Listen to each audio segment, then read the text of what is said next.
Reef Response is the coral restoration program within the University of the Virgin Islands. We do research on coral restoration, which is critically important for places like St. Thomas, a small island in the Caribbean. In 2023, it was the warmest year on record. The UN has warned the world is on track for what it calls a catastrophic warming.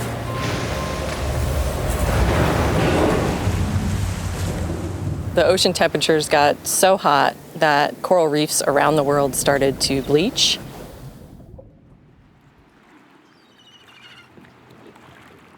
We have the time series going back to late October last year, so we'll be able to determine a lot about bleaching-related mortality as well as disease afterwards, hopefully. We were brainstorming ways to try to help the coral as well as learn from the bleaching event. And one of the ideas that came up was trying to plant the corals deeper.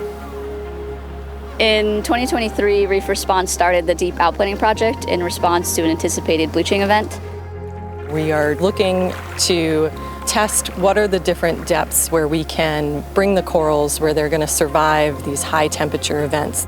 We have a lot of branching corals in our nurseries, and they're in really shallow water, and we knew that a bleaching event was coming, so we had an idea that they weren't going to really fare too well.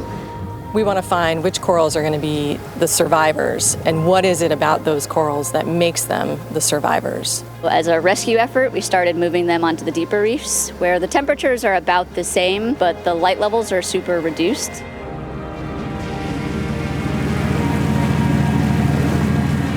So plan for today's dive is we're going to take the cropper cervicornis now down to the deep sites. We're going to take a basket down to 120 feet and then another basket down to 100 feet.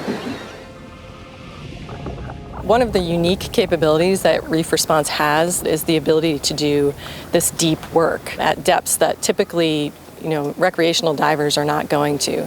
As far as we know, we're the only restoration organization outplanting on rebreather.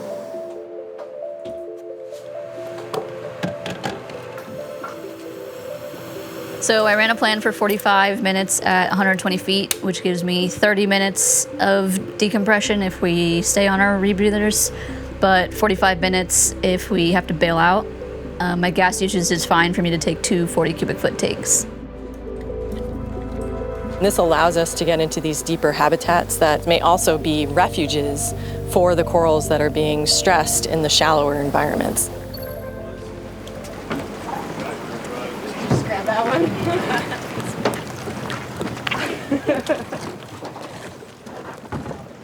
Our in-water nursery trees are located in shallow water. They're usually about 15 to 20 feet.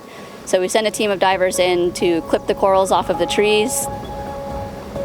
They put them into baskets, swim the baskets up to the boat. On the boat we have running water for the corals.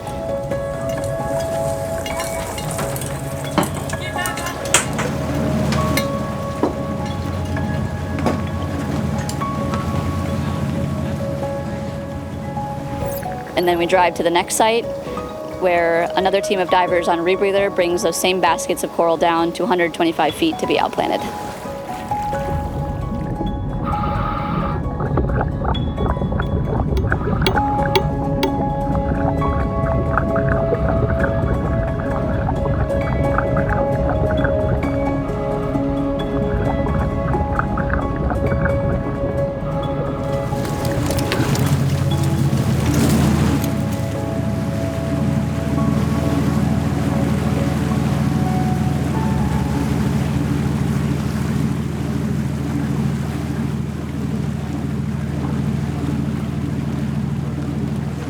We got down all the corals we planned to get down, and we were able to check on some of the ones that we did a month ago.